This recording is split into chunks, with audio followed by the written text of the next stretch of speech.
صحیح بخاری کی روایت اور آپ نے بار بار سنی ہوگی، والملائکۃ یصلون علی احدکم ما دام فی مجلسه الذی صلی فیہ تقول الملائکہ اللہم اغفر له اللہم ارحم اللہم تب علیہ ما لم یؤذ وما لم یحدث۔ جب انسان نماز پڑھ کے اپنے ہی مصلی پہ بیٹھا رہتا ہے، جہاں اس کے قدم ہے، جہاں سجدہ کرتا ہے، یہ جگہ اس کا مصلی ہے، یہاں جب تک بیٹھا رہے اور اللہ کا ذکر کرتا رہے، 1 نہیں 10 نہیں 100 نہیں 1000 فرشتے نہیں۔ صحیح بخاری کی دوسری روایت آپ نے سنی ہوگی، حتی یملأ ما بین السماء والارض، اللہ تعالیٰ کے اتنے نورانی فرشتے آ جاتے ہیں کہ زمین و آسمان کا خلا بھر جاتا ہے،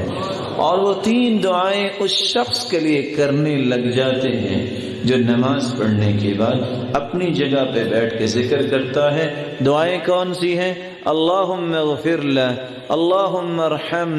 اللہم تب علیہ، یا اللہ اسے معاف کر دے، اے میرے مالک ان کے اوپر رحمت کا نزول فرما، اے اللہ ان کی توبہ کو قبول فرما۔ دیانت داری سے بتائیے،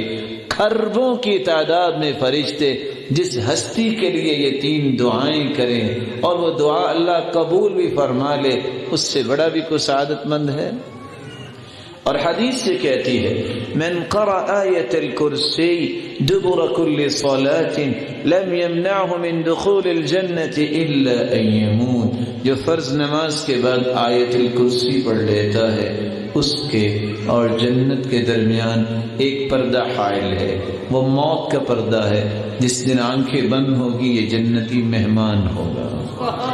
اور حدیث کیا کہتی ہے، من سبح اللہ 33 وحمد اللہ 33 وكبر اللہ 33 وقال تمام 100 لا الہ الا اللہ وحده لا شریک له له الملک وله الحمد وهو على كل شيء قدیر۔ جو نماز کے بعد 33 مرتبہ سبحان اللہ کہے، 33 مرتبہ الحمدللہ کہے، 33 مرتبہ اللہ اکبر کہے، یہ 99 ہوئے، 100 کو مکمل کرتے ہوئے یہ کہہ دے، لا الہ الا اللہ وحدہ لا شریک لہ لہ الملک ولہ الحمد وہو علی کل شیء قدیر، غفرت له ذنوبه وإن كانت مثل زبد البحر،